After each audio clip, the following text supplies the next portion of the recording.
आज भी कितने कितने ऐसे लोग हैं जो पत्नियों के डर से अपने रिश्तों को बिगाड़ लेते हैं। आज भी ऐसे कितने लोग हैं जो पत्नियों से भयभीत होकर के शास्त्र की परंपराओं को छोड़ देते हैं, सिद्धांतों को छोड़ देते हैं।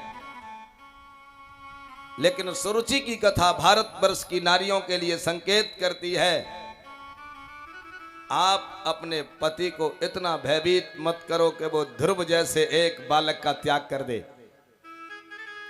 ध्रुव की परंपराओं की हत्या कर दे, शास्त्र के सिद्धांतों को तोड़ दे। आज कितने कितने परिवार विकृत हो रहे हैं। मैं इस धर्म मंच से भारतवर्ष की मातृ शक्तियों से निवेदन करता हूं, आप सती सावित्री अनुसुईया की संतति हो। आपके लिए शास्त्रों में लिखा है, विद्याः समस्तास्तवदे विभेदाः स्त्रियः समस्ता सकला जगत्सु।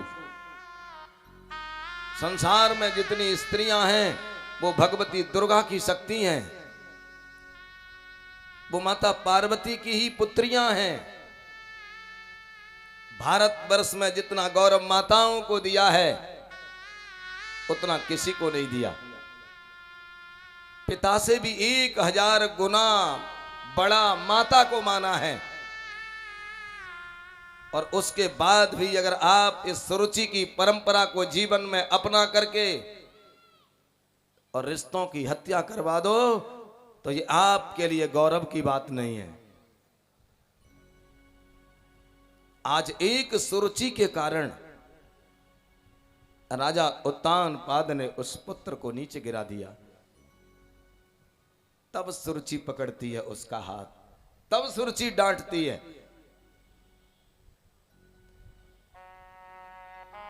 इस सिंहासन पर तेरी बैठने की हिम्मत कैसे हो गई?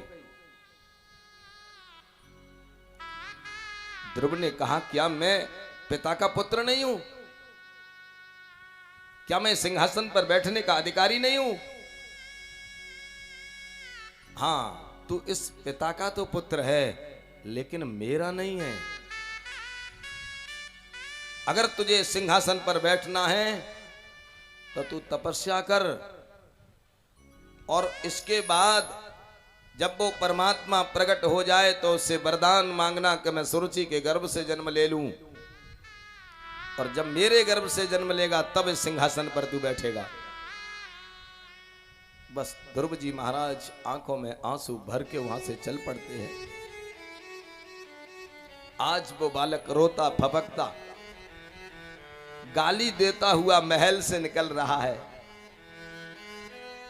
दीर्घम स्वसंती ब्रजनस्य पारम अपश्यति बालकमाह बाला, मां मंगलम तात परे सुमंस्था, भुंक्ते जनो यत्पर दुख दस्तक।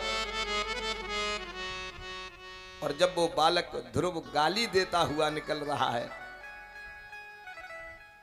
तब उस ध्रुव की मां सुनीति अपनी साड़ी के पल्लू से ध्रुव के मुंह को ढक देती है। बेटा, गाली नहीं देते हैं किसी को, किसी को अमंगल नहीं बोलते हैं। बता, तेरी मौसी सुरुचि ने क्या कहा तुझसे? मां, मुझसे सुरुचि ने यह कहा है कि अगर इस सिंहासन पर बैठना है तो तू तपस्या कर। ओहो, कितनी अच्छी बात कही है बेटा। तेरी मौसी सुरुचि ने कितनी अच्छी बात कही है कि तू भगवान की तपस्या कर। और बेटा ध्रुव, भगवान के भजन के लिए तो दुश्मन भी अगर कहे तो वो दुश्मन भी मित्र होता है।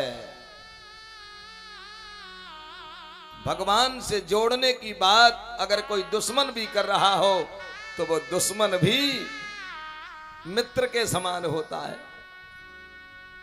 तेरी मौसी ने कितनी अच्छी बात कही है, तपस्या करने की बात कही है। इस बात को तो वशिष्ठ भृगु, च्यवन, गौतम सब कहते हैं, शास्त्र भी यही कहते हैं, बड़ी बड़ी मंचों से भी भगवान के भजन को करने की बातें कही जाती हैं। और ये बातें तेरी मौसी सुरुचि ने कही है, ये तो बहुत अच्छी बातें कही है।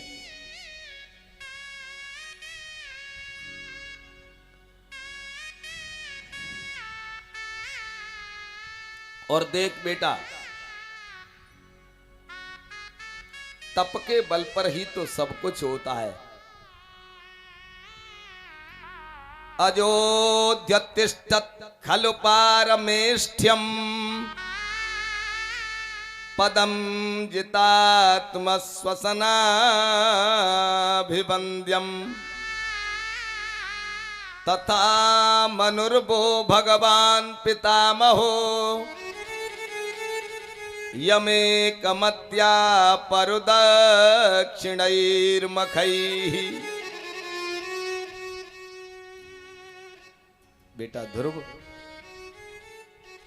पितामहो, तेरे जो दादा हैं ना ब्रह्मा, ब्रह्मा, ब्रह्मा के मनु, मनु के उत्तानपाद, उत्तानपाद का ध्रुव।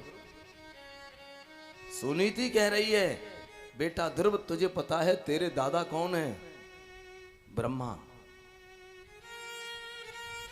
और उन्होंने ब्रह्म पद किसके बल पर पाया है? तपबल रचय प्रपंच विधाता, तपस्या के बल पर।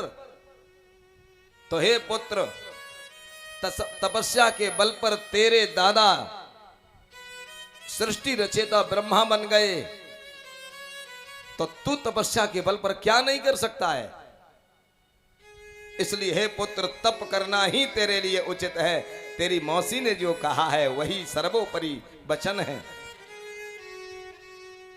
नान्यम ततः पद्म पलासलोचनात् दुःखच्छिदं ते मृगयामि कंचन यो मृग्यते हस्तगृहीत पद्मया श्रियैतरंगैर्विमृग्यमाणया श्रियैतरैरंग विमृग्यमाणया।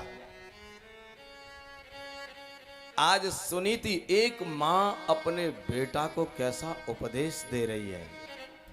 नान्यम ततः पद्म पलासलोचनाद, कमल के समान आंखों वाले उस नारायण के अलावा हमारा सहारा है ही कौन पुत्र? उस परमात्मा के बिना हमारा है कौन?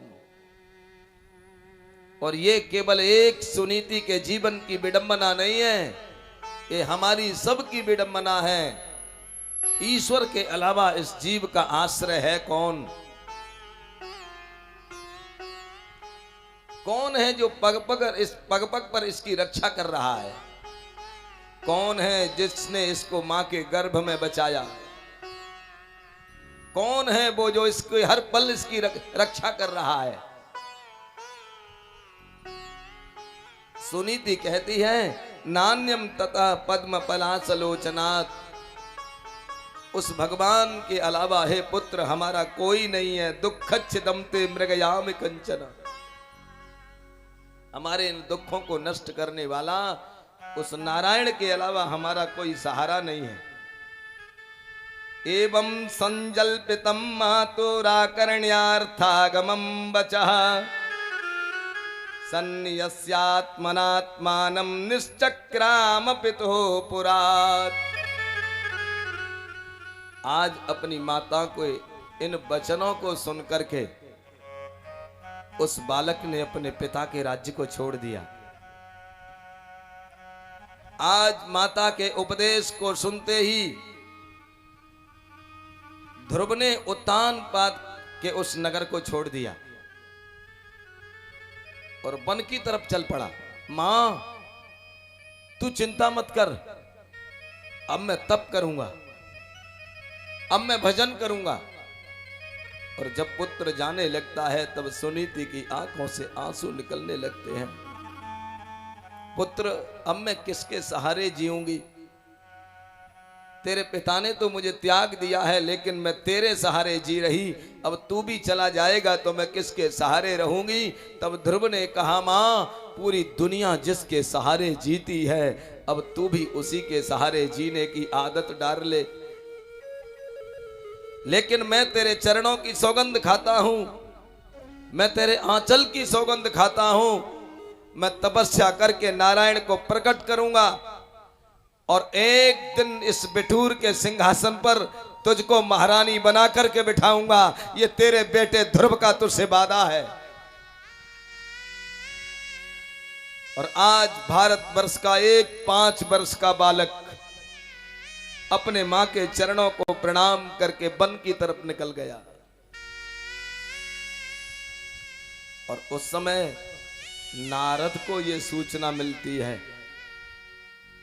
नारद मन में विचार करते हैं, इस बालक को ना तो मंत्र का पता है, ना ये जानता है भजन कैसे किया जाएगा, लेकिन इसका जो दृढ़ संकल्प है, ऐसा दृढ़ संकल्प वाला शिष्य अगर मुझे मिल जाए तो मेरा भी नाम पुराणों में अमर हो जाएगा। और सज्जनों ध्यान देना, श्रेष्ठ शिष्यों को तो गुरु भी खोजते हैं। अच्छे शिष्यों की तलाश में तो गुरु भी रहते हैं कि मुझे कोई श्रेष्ठ शिष्य मिल जाए। आज नारद जी महाराज स्वयं चल करके ध्रुव के पास आए हैं। ध्रुव जी महाराज गुरु जी के पास नहीं गए, लेकिन गुरु स्वयं दीक्षा देने के लिए ध्रुव के पास आए हैं। और सज्जनों ध्यान देना, जिस दिन हमारा संकल्प दृढ़ हो जाएगा, जिस दिन हमारा दृढ़ संकल्प हो जाएगा, उसी दिन हमारे जीवन में कोई गुरु आ जाएगा। गुरु की परिभाषा क्या है? ईश्वर से मिलने की तड़फन का नाम है गुरु। ईश्वर से मिलने की छटपटाहट का नाम है गुरु। ईश्वर से मिलने की बेचैनी का नाम है गुरु। जिस दिन इस जीव के अंदर ईश्वर से मिलने की बेचैनी तड़फन प्रकट हो जाएगी, उसी दिन कोई न कोई गुरु आ जाएगा और मंत्र दे करके तुम्हें जगत गुरु से मिला देगा। आज स्वयं नारद जी आए। अहो तेजः क्षत्रियाणाम मान भंगममृष्यताम बालोप्ययं हृदा धत्ते यत्समातुर सद्वचः। नारद जी महाराज उस बालक को देख के कहते हैं, वाह, क्षत्रियों के इस तेज को तो देखो। एक क्षत्रिय का छोटा सा बालक, जिसको सुरुचि का शब्द कैसा चुभ गया है, और ये अपने मां के वचन को मान करके वन में चला आया भगवान को पाने के लिए। इसके बाद ध्रुव जी नारद को प्रणाम करते हैं। ध्रुव जी महाराज कहते हैं, कहां जा रहे हो? बोले, भगवान को प्राप्त करने के लिए। नारद जी बोले, बेटा तू भगवान को बुलाएगा कैसे? जब तक किसी का नाम नहीं पता है तो हम उसे कैसे बुलाएंगे? और अगर किसी का नाम पता है तो जैसे ही नाम लेंगे वो व्यक्ति आ जाएगा। तो तू बता कैसे बुलाएगा तू भगवान को? बोले, ये तो मुझे पता नहीं है। तब नारद ने इसको मंत्र दिया, द्वादशाक्षर मंत्र दिया है नारद ने। ये जो मंत्र होते हैं ना, यही भगवान के नाम है। राम का मंत्र राम का नाम है, कृष्ण का मंत्र कृष्ण का नाम है, दुर्गा का मंत्र दुर्गा का नाम है।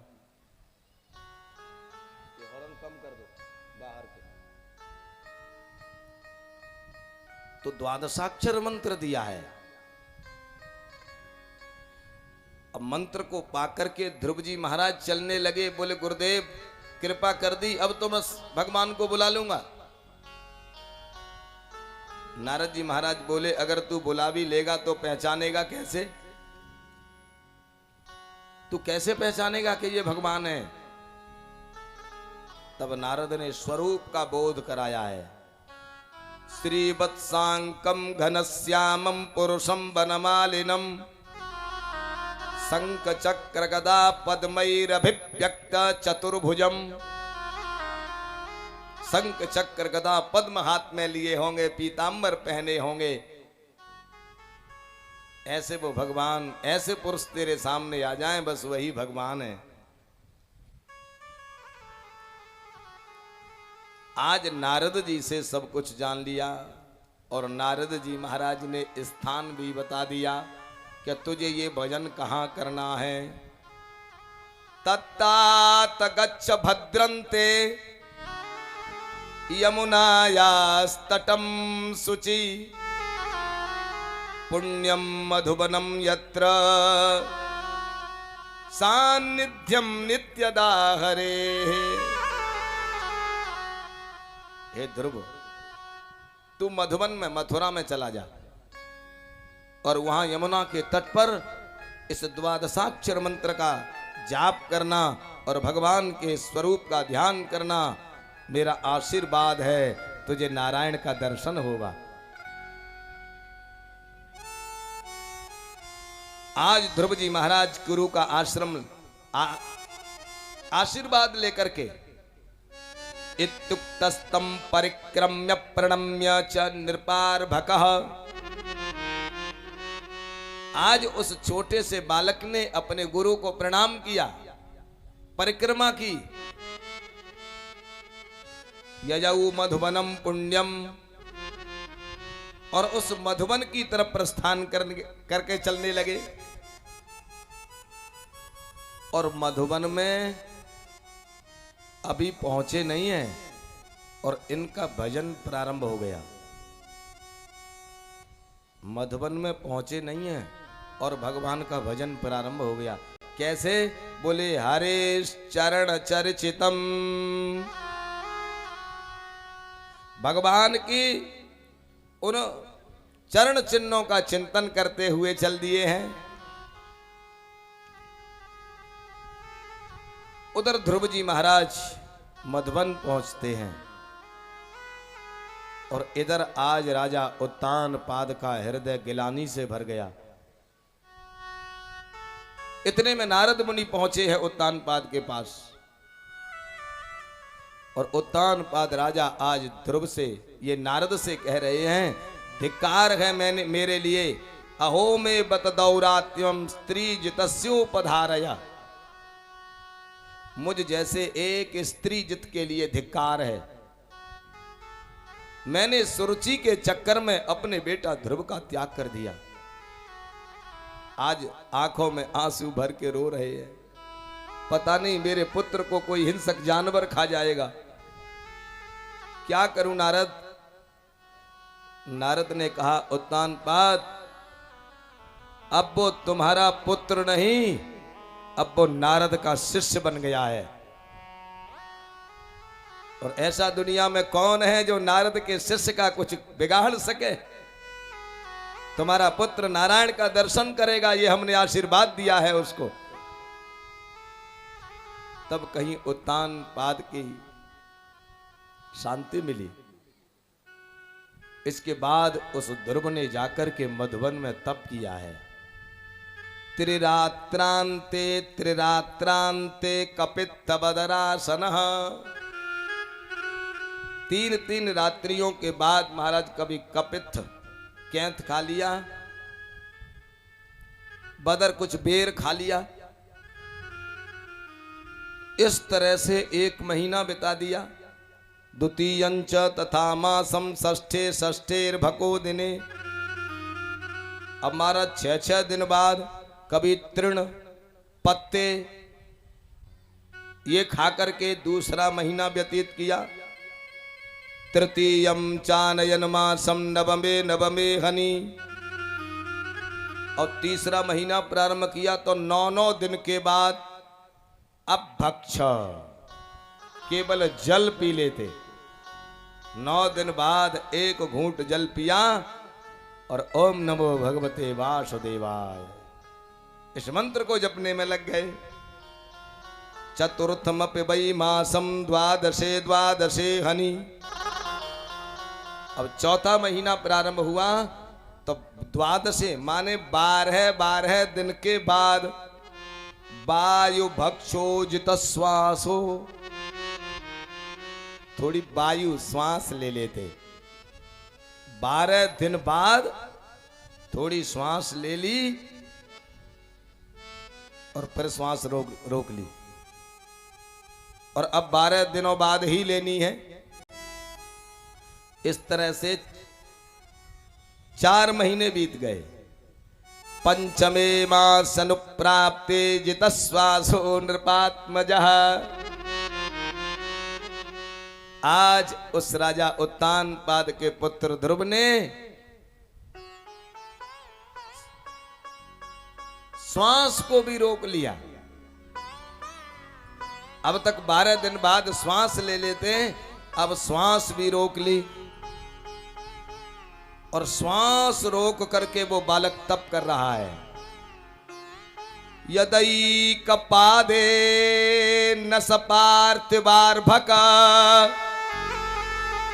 तस्थौ तदंगुष्ठ निपीडिता मही। ननाम तत्रार्धमिभेन्द्रधिष्ठिता तरीब सभ्ये तरतः पदे पदे।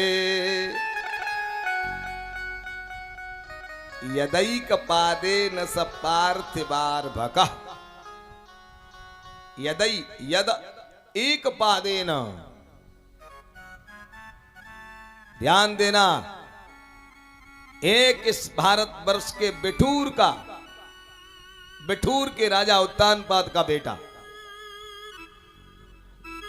ये बिठूर कहां है?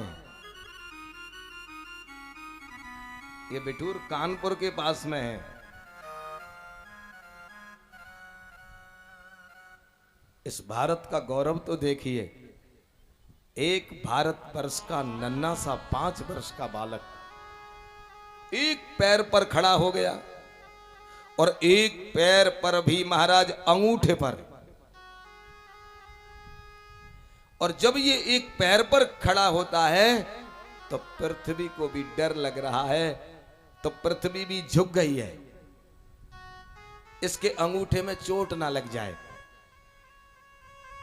पृथ्वी भी झुक गई है और वो पृथ्वी ऐसे डगमगा रही है।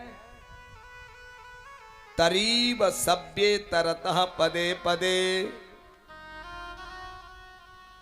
जैसे नाव में अगर कोई गजराज हाथी चढ़े तो नाव कैसे हिलेगी,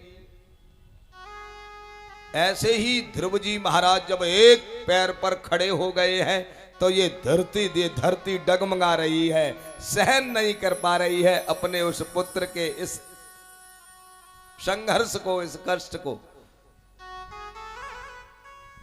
और श्वास रोक करके इस बालक ने ऐसा प्रगाढ़ तप किया। और जब ध्रुव की श्वास बंद हो गई तो महाराज त्रिलोकी की श्वास रुक गई, देवताओं की भी श्वास रुक गई।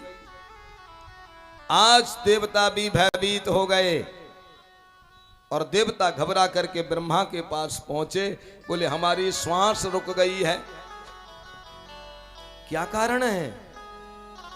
तब ब्रह्मा देवताओं को लेकर के नारायण के पास पहुंचे। प्रभु क्या कारण है, आज प्रकृति में किसी को श्वास नहीं मिल रही है।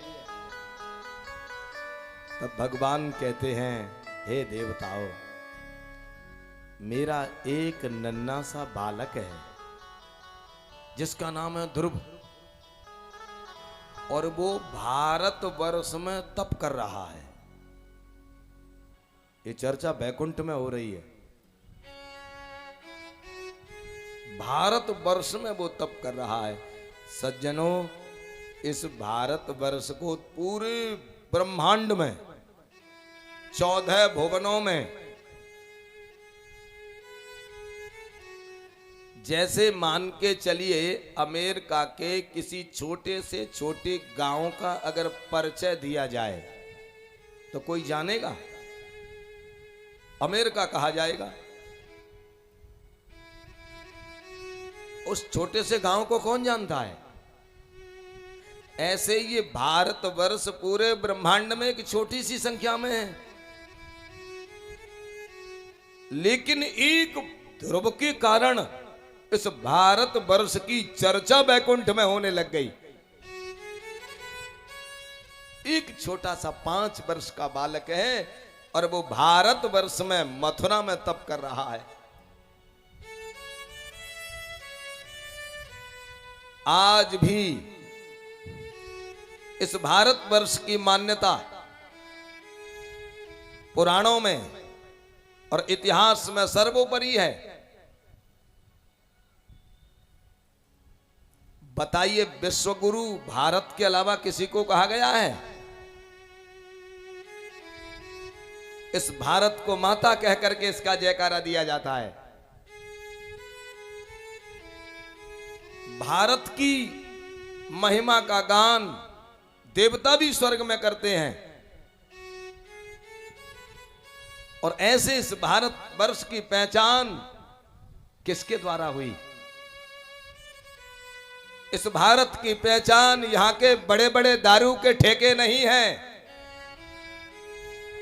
इस भारत वर्ष की पहचान यहां की कुरीतियां अनीतियां नहीं है।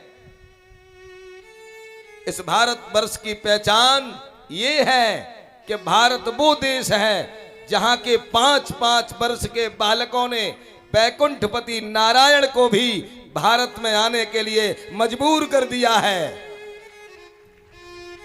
ये वो भारत देश है। एक नन्हे से बालक के कारण इस भारत वर्ष की चर्चा वैकुंठ में हो रही है। और भगवान नारायण कहते हैं, मेरा एक छोटा सा बालक है जो तप कर रहा है।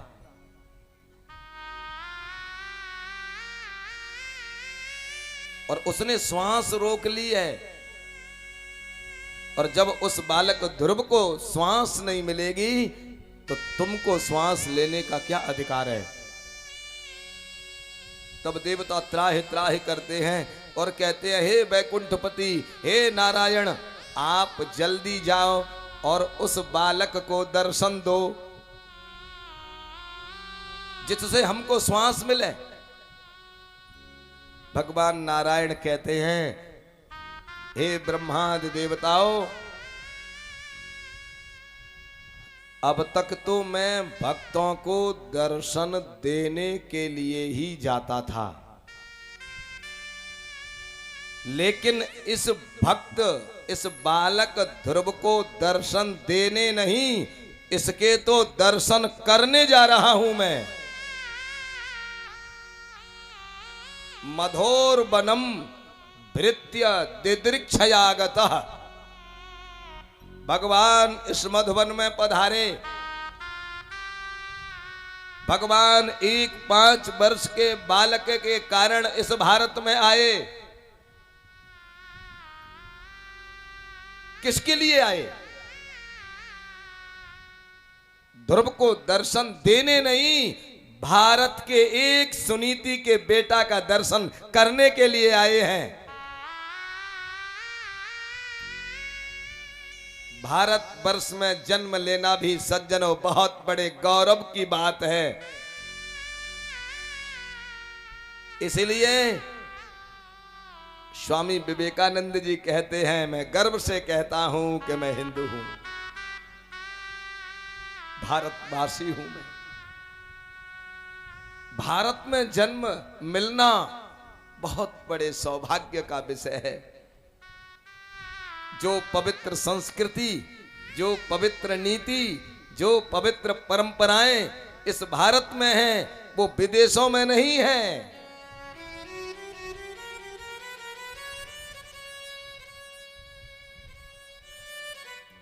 आज भारतवर्ष के एक नन्हे से बालक का दर्शन करने के लिए विष्णु आए हैं। मधोर वनम भृत्य दिदृक्षयागतः।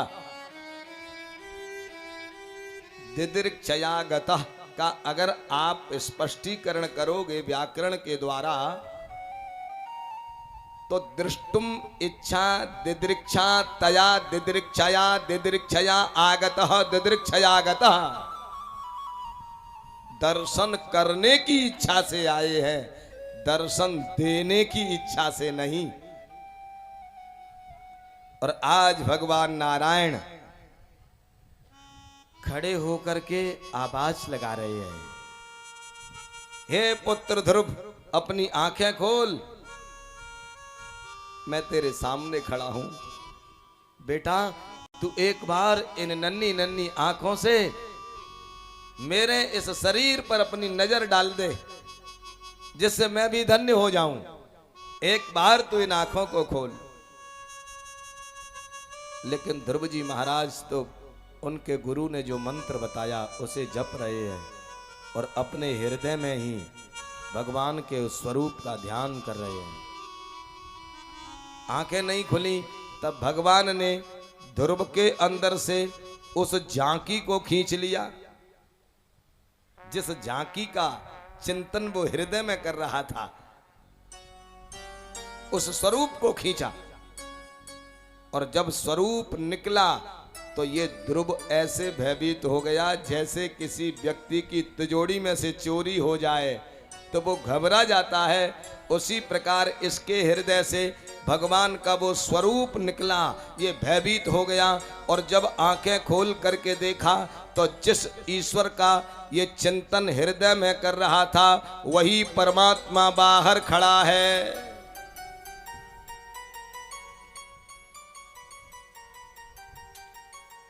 भवानी शंकरऊ वंदे श्रद्धा विश्वास रूपिणौ याभ्याम विना न पश्यन्ति सिद्धाः स्वांतस्थमीश्वरम।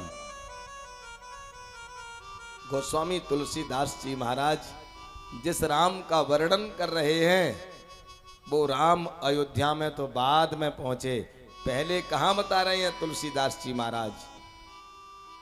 मैं शंकर पार्वती की वंदना कर रहा हूं। जो पार्वती श्रद्धा हैं, शंकर विश्वास हैं, और श्रद्धा और विश्वास के बिना ये जीव स्वांतस्थमीश्वरम न पश्यन्ति, अपने अंदर रहने वाले ईश्वर को देख नहीं पाता है। आज तक इस सृष्टि में ऐसा कोई कभी नहीं हुआ जिसने ये नहीं कहा हो कि ईश्वर संपूर्ण प्राणियों में नहीं है। ऐसा किसी भी कवि ने नहीं कहा। जितने भी कवि हुए, विद्वान हुए, उन्होंने परमात्मा को सबके अंदर बताया है। उसके बाद उस परमात्मा का निरूपण भले ही किसी भी लीला के माध्यम से कुछ भी किया हो, लेकिन सबके अंदर उसको बताया है। और अगर आप विचार करें तो आपका हृदय स्वीकार कर लेगा कि वो है हमारे अंदर।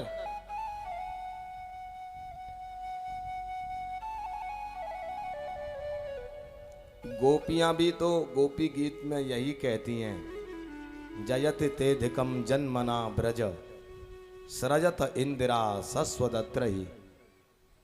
हे दयित ते जन्मना ब्रज अधिकम जयति। हे कृष्ण तेरे आने से इस ब्रज का महत्व बढ़ गया है। बताओ ब्रज में क्यों जाते हैं हम, क्यों जाते हैं वृंदावन? बोले भगवान का दर्शन करने। और कब से जाना शुरू हुआ है? जब भगवान का वहां अवतार हो गया था तब से।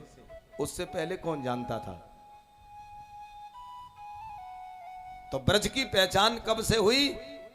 जब उसमें कृष्ण का अवतार हो गया। और इस शरीर की मान्यता कब से हुई?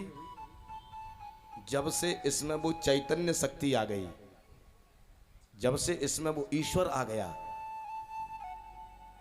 तब से इस शरीर की मान्यता हो गई। और कब तक रहेगी? जब तक वो चैतन्य शक्ति इसमें रहेगी। जब तक वो चैतन्य शक्ति रहेगी तब तक ये माता पिता गुरु आदि कहलाएगा, और उसके निकलते ही ये मुर्दा बन करके आग में जला दिया जाएगा।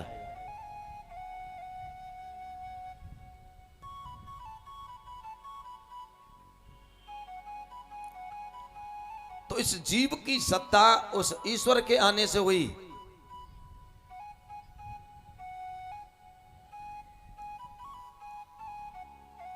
बस हृदय में से उसको निकालना बस कठिन है।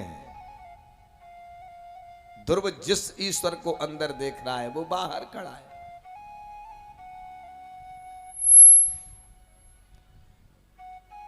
अग्निर्देवो द्विजाति नाम, ब्राह्मण उस ईश्वर को अग्नि में मानते हैं। इसलिए हवन के द्वारा किसी यजमान का कार्य करेंगे तो हवन के द्वारा उनके लिए वो परमात्मा अग्नि में है, यज्ञ में है। मुनि नाम हृदय दैवतम, और मुनियों के लिए वो परमात्मा हृदय में है। प्रतिमा स्वल्प बुद्धि नाम, और अल्प बुद्धि वालों के लिए वो परमात्मा मूर्ति में है। सर्वत्र समदर्शिना, और जो समदर्शी हैं उनके लिए वो परमात्मा सब कण कण में है। और अपनी अपनी जगह पर सब ठीक हैं। जो मूर्ति तक सीमित है उसको मूर्ति की पूजा करनी चाहिए। धीरे धीरे उसकी सर्वत्र दृष्टि हो जाएगी। तो आज ध्रुव देखते हैं जो मेरे अंदर था वो बाहर खड़ा है। ध्रुव जी महाराज उनके चरणों में गिर पड़ते हैं। ध्रुव सोच रहे हैं मैं भगवान की कोई स्तुति करूं, लेकिन मैं पढ़ा लिखा तो हूं नहीं। तब ध्रुव जी महाराज के कपोल पर नारायण ने अपने शंख का स्पर्श कर दिया, क्योंकि कपोले बसते वाणी, इस कपोल में सरस्वती निवास करती है। भगवान ने उसकी सरस्वती को जगा दिया। और जैसे ही ध्रुव को ज्ञान हुआ तब ध्रुव जी महाराज ने बड़ी दिव्य स्तुति की है। योऽन्तः प्रविश्य मम वाचमिमां प्रसुप्तां संजीवयत्यखिल शक्तिधर स्वधाम्ना अन्यास्तहस्तचरण श्रवण त्वगादीन् प्राणान् नमो भगवते पुरुषाय तुभ्यम्। यह जिन्होंने मेरी सोई हुई वाणी को जगा दिया, प्रसुप्ताम बड़ी गहरी नींद में जो सो रही थी उस मेरी वाणी को जगा दिया। अन्यान इंद्रियों एवं प्राणों में भी उन्होंने चेतना प्रकट कर दी। ऐसे उस परमात्मा को मेरा प्रणाम है। आज भगवान कहते हैं ध्रुव अब तुम्हारी जो इच्छा हो वो वरदान मांग लो, हम प्रसन्न हैं। ध्रुव जी महाराज बोले प्रभु मैं आया तो मांगने को ही था, लेकिन आपका दर्शन करने के बाद अब कुछ मांगने की इच्छा नहीं हो रही है। और ये अकाट्य सत्य है, ये जीव भौतिक वस्तुओं में तब तक अटका है जब तक ईश्वर को नहीं देखा है। उसको देखने के बाद फिर जगत की सुंदरता भी फीकी पड़ जाती है। ध्रुव जी कहते आया तो मैं राज्य के लिए था, आपका दर्शन करने के बाद अब कुछ मांगने की इच्छा नहीं हो रही है। विभीषण जी महाराज गए थे जब राम जी के पास, तब उर कछु प्रथम वासना जो भी थोड़ी बहुत कुछ वासना बची थी और भगवान का दर्शन करने मात्र से वो भी बह गई। ऐसे ही ध्रुव जी महाराज के अंदर उस सिंहासन पर बैठने की जो इच्छा थी, आज भगवान का दर्शन करते ही वो इच्छा भी समाप्त हो गई। लेकिन फिर भी भगवान कहते हैं, ध्रुव तू 36,000 वर्षों तक राज्य करेगा और उसके बाद तू हमारे लोक में आएगा। आज वरदान पाकर के ध्रुव जी महाराज चलते हैं। आज सबसे ज्यादा खुशी नारद मुनि को हो रही है और बीणा उठा करके कभी इंद्र को फटकारते हैं कि तू यहां सुख सौंदर्य में पड़ा है, देख मेरे 5 वर्ष के बालक ने भारत में विष्णु को बुला लिया। कभी ब्रह्मा से जाकर के कहते हैं, भले ही तुम उनके दादा हो लेकिन वो हमारा चेला है, देखो उसने विष्णु को भारत में बुला लिया। नारद जी महाराज वीणा की तान छेड़ते हुए त्रिलोकी में भ्रमण कर रहे हैं। इतनी प्रसन्नता हो गई और दौड़ते दौड़ते राजा उत्तानपाद के पास आए। हे राजन, देख मेरा शिष्य ध्रुव तप करके लौट रहा है, नारायण का दर्शन करके लौट रहा है। बस सुनते ही आज उत्तानपाद राजा को बड़ी प्रसन्नता। वो सुनीति, वो सुरुचि, वो राजा, वो नगरवासी सभी हाथी घोड़े बग्गी सब लेकर के जा रहे हैं ध्रुव का सम्मान करने।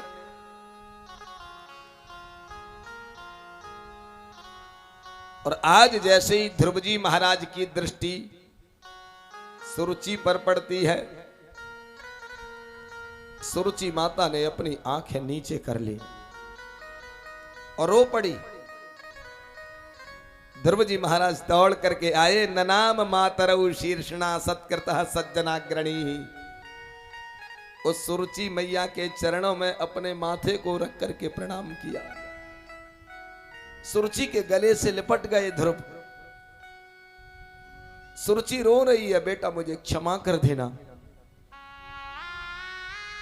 मैंने तुझे सिंहासन से नीचे धकेल दिया, मुझे क्षमा कर देना। ध्रुव कहते हैं, मां असली माता तो मेरी तू ही है।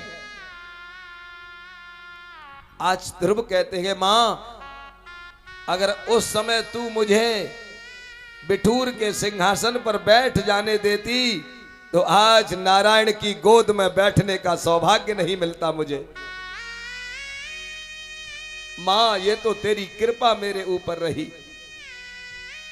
और सज्जनों ध्यान देना, कभी किसी भाई के कारण, परिवार के किसी व्यक्ति के कारण आपका सम्मान चला जाए, आपका स्वाभिमान चला जाए और आप भगवान से जुड़ जाएं, तो आप उस बंधु के लिए भी भगवान से प्रार्थना करना, क्योंकि उसी के कारण आप भगवान से जुड़े हैं।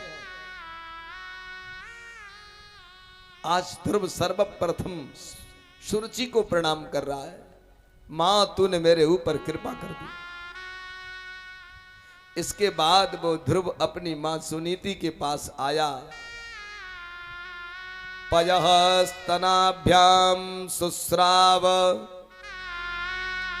नेत्रजयी सलिलैः शिवैः तदाभिषिच्यमानाभ्याम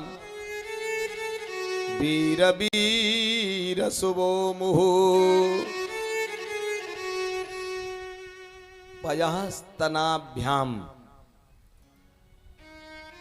सुनीति के दोनों स्तनों से दूध बह रहा है, आंखों से आंसू बह रहे हैं और अपने पुत्र को अपने अंक में भर लिया। इतने आंसू के ध्रुव के बाल भीग गए आंसुओं से, बदन भीग गया मां के दूध से।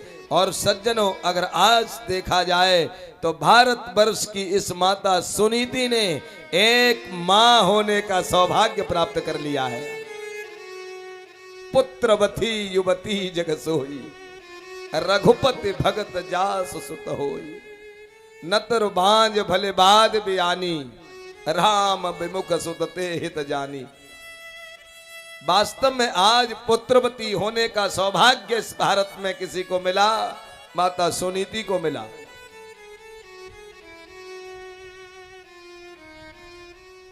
ताम ससंसुर्जनारागीम दिष्ट्याते पुत्र आर्तिहा प्रतिलब्धश्चिरं नष्टो रक्षिता मंडलम भुवः।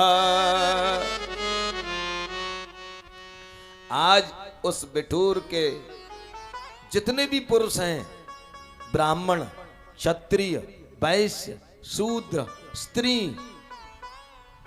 सब दौड़ करके सुनीति के पास आती हैं। रानी, तूने हमको सनाथ कर दिया।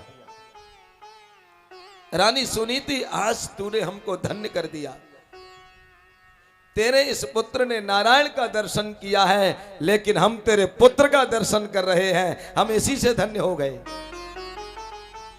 आज तूने पूरे नगर को सनाथ कर दिया। आज सुनीति की जय जयकार कर रहे हैं सब। सज्जनों, ध्यान देना, कोई माता अगर मंदिर में पूजा पाठ ना कर पाए तो कोई बात नहीं है, अगर वो भजन तप जप ना कर पाए तो कोई बात नहीं है। अगर उस भारत की माता ने अपने पुत्र को संस्कारी बना दिया तो पूरी दुनिया एक दिन उस मां का ध्यान करेगी, उसकी जय जयकार करेगी।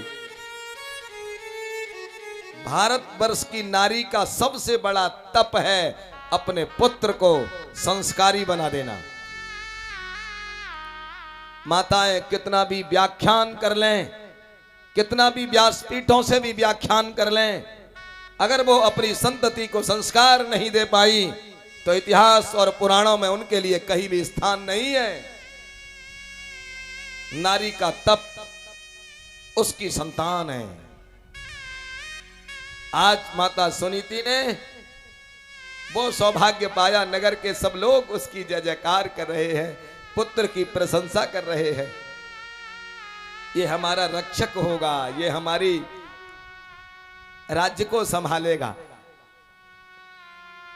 आज उत्तानपाद पुत्र को अंक में भर लेते हैं और बिठूर में वापस लेकर के आए। वनम विरक्त प्रातिष्ठत विमृशन्नात्मनो गतिम।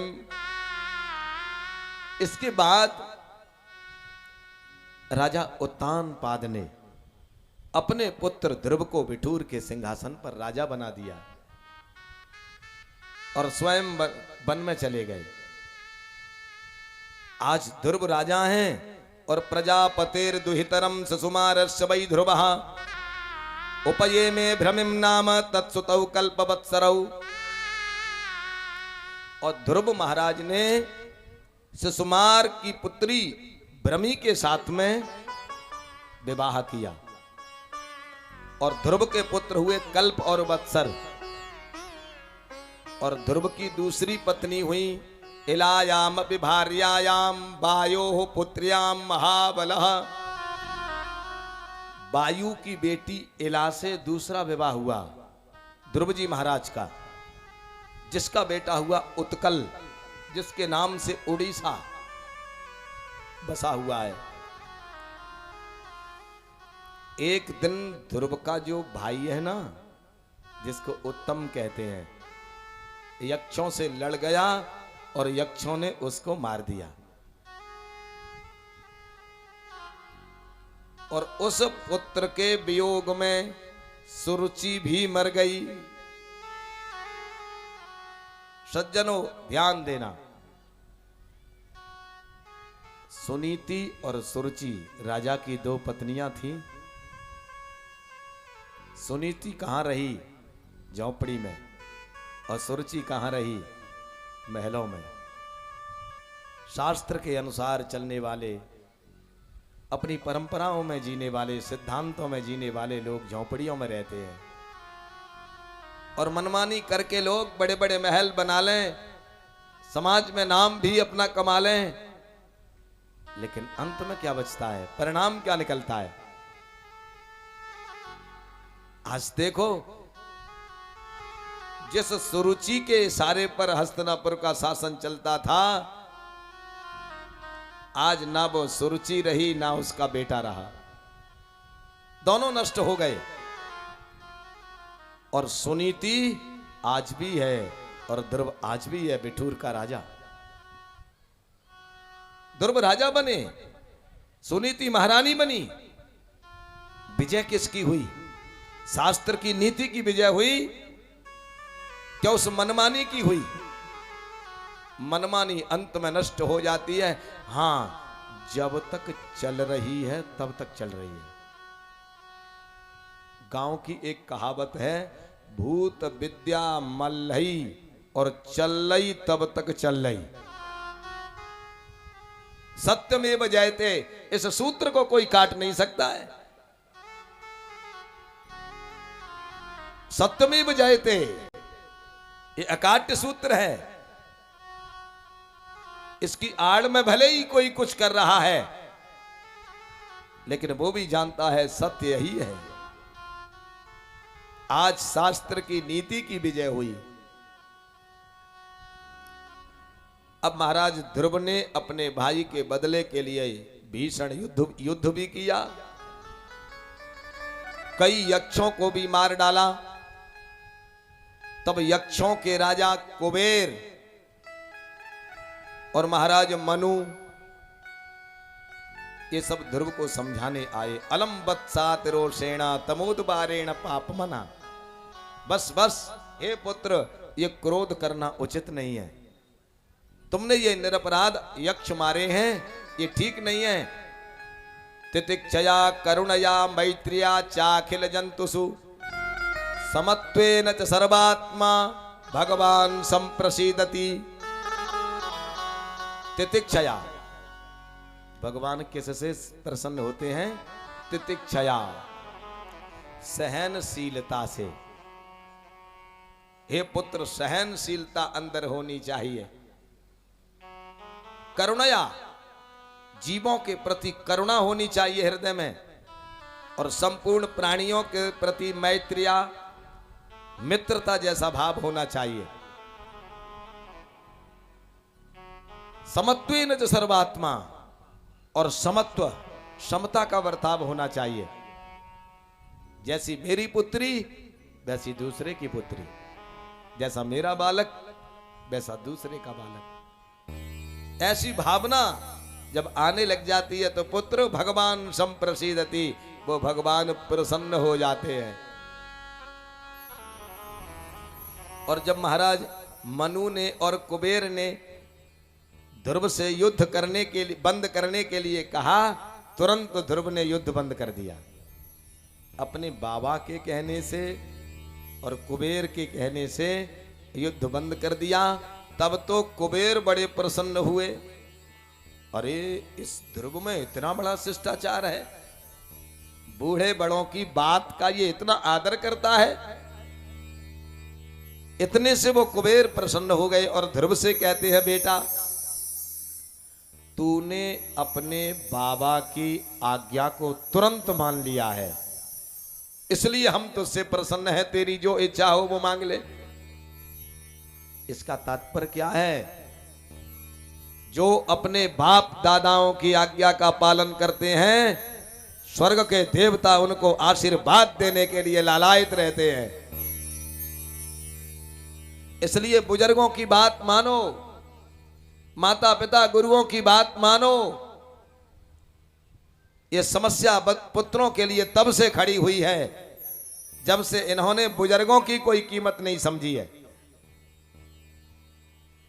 आज ध्रुव ने अपने बाबा की बात मानी, कुबेर प्रसन्न हो गए। इसका कारण यही है, आज भी अगर कोई बालक अपने माता पिता दादा बाबा बुजुर्गों के कहे हुए अनुसार चलता है तो देवता उनसे प्रसन्न रहते हैं और देवता उन पर कृपा करते हैं। आज कुबेर प्रसन्न हो गए।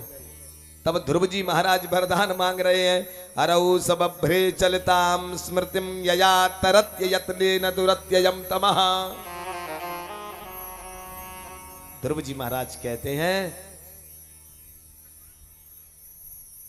हे कुबेर, हे यक्षराज, हे महादेव के भक्त, अगर आप हमें वरदान देना चाह रहे हो तो ये दे दो कि भगवान के चरणों में हमारी अचल अखंड भक्ति बनी रहे। सज्जनों ध्यान देना, भक्ति हो जाना विषय अलग है और भक्ति हमेशा बनी रहे ये विषय अलग है। किसी से प्रेम हो जाना विषय अलग है और प्रेम हमेशा बना रहे ये कठिन है।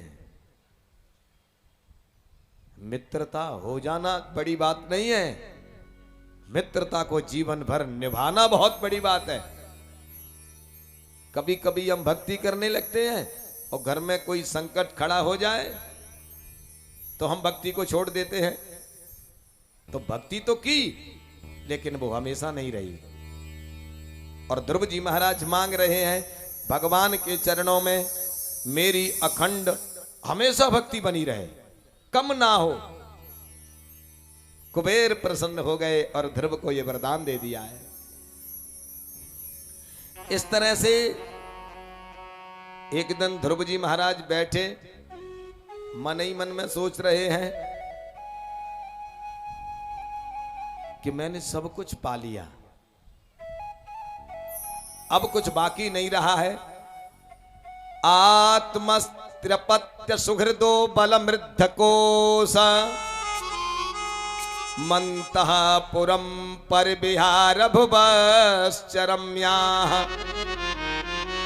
भूमंडलम जलधि में खलमाकलय्य कालोपसृष्टमित सप्रययौ विशालायाम। ध्रुव जी महाराज विचार कर रहे हैं, मुझे सब कुछ मिल गया, हाथी, घोड़े, राज्य, पत्नी, पुत्र, सब कुछ मुझे मिला, किसी की बात, किसी भी चीज की कमी नहीं रही है। लेकिन ध्रुव जी कह रहे हैं, क्या ये मेरे साथ जाएगा?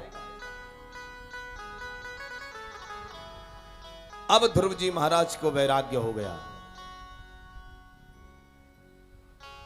सज्जनों ध्यान देना, चाहे ध्रुव के जीवन की कथा हो, चाहे उत्तानपाद राजा के जीवन की कथा हो, या अन्य राजाओं के जीवन की कथा हो, उनकी कथाओं में और हमारी कथाओं में बस इतना अंतर है, ये परिवार को भोग लेते थे, संतान को व्यवस्थित कर देते थे, उसके बाद ये वैराग्य ले लेते थे। और हम लोग वैराग्य नहीं लेते हैं, हम तो मरते दम तक जिम्मेदारी मालकी पुत्र को भी नहीं देते हैं। आज ध्रुव जी कह रहे हैं, ऐसा कौन सा सुख है जो मेरे पास नहीं है। लेकिन क्या ये हाथी घोड़े महल मेरे साथ जाएंगे? नहीं जाएंगे, बस वैराग्य हो गया। और प्रययौ विशालाम, और वो बद्री नारायण में तप करने चले गए, अपने पुत्रों को राज्य दे करके तपस्या करने चले गए। सददर्श बिना विमानाग्रम नवसो बतरत ध्रुव, और वहां वो तप करने लगे। उस समय एक आकाश मंडल से विमान उतर के आया, उसमें भगवान के पार्षद हैं। आओ ध्रुव, इसमें बैठो। और ध्रुव जब चलने को हुआ, इतने में महाराज वो मृत्यु देवता आ गया। बोले, इस विमान में तुम बैठ रहे हो, लेकिन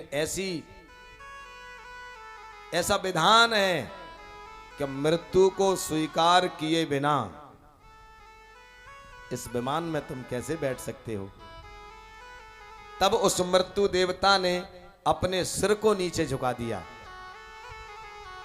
मृत्यो मूर्धिन पदम दत्वा आरोहाद्भुतम गृहम, और मृत्यु के सिर पर अपने पैर को रख करके ध्रुव विमान में बैठे हैं। कितने बड़े गौरव की बात है। एक भारतवर्ष का बालक मृत्यु के सिर पर पैर रख करके विमान में बैठ करके गया। ये भारतवासियों के लिए गौरव है। और जैसे ही विमान में बैठता है, विमान चलने को होता है तो एकदम से उसे अपनी मां का ध्यान आता है। मैं अपनी मां के बिना कैसे जाऊंगा इस विमान में।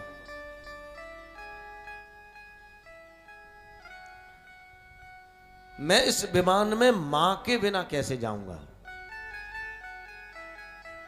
ये आज का ध्रुव नहीं है।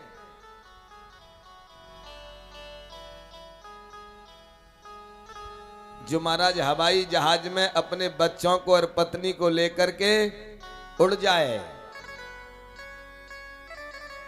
और माता का कोई ध्यान नहीं, ये आज का ध्रुव नहीं है। ध्रुव जी महाराज उस विमान में बैठ गए, लेकिन चलने को हुआ, बोले रोकिए, मुझे नहीं जाना है विमान में, मैं अपनी मां को लेकर के जाऊंगा। मां के बिना मुझे नहीं जाना है स्वर्ग में, वैकुंठ में। तब भगवान के पार्षदों ने कहा, ध्रुव आगे नजर डालो। और आगे ध्रुव देख रहे हैं। पार्षदों ने पूछा क्या दिखाई दे रहा है। बोले एक सुंदर विमान दिखाई दे रहा है। तो बोले इसी विमान में तुम्हारी माता सुनीति बैठ करके जा रही है।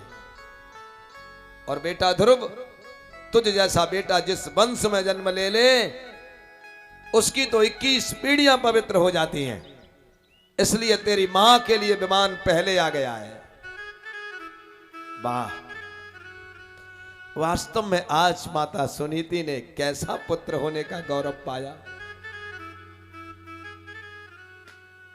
श्रीमद् भागवत महापुराण की एक ऐसी विलक्षण कथा है, जहां एक बेटा अपनी मां को विमान में बिठा करके आगे ले जा रहा है और पीछे स्वयं जा रहा है।